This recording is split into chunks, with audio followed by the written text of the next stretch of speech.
Kim Ruf portretini bor yo'g'i $600 sotib olishga tayyor?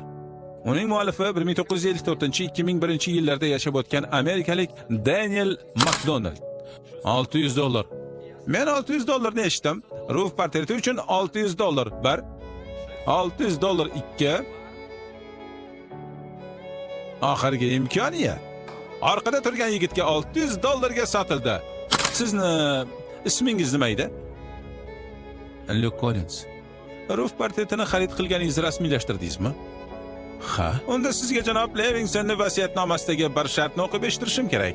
Ruf portreti meni kolleksiyadagi eng qimmatbaho surat emas.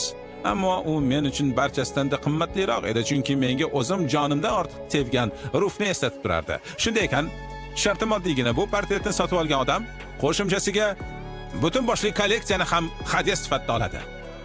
Xonimlar va janoblar, kimoshli savdosi yakunlandi. Bu kolleksiyani narxi millionlarda baholanadi. Millionlab dollarda.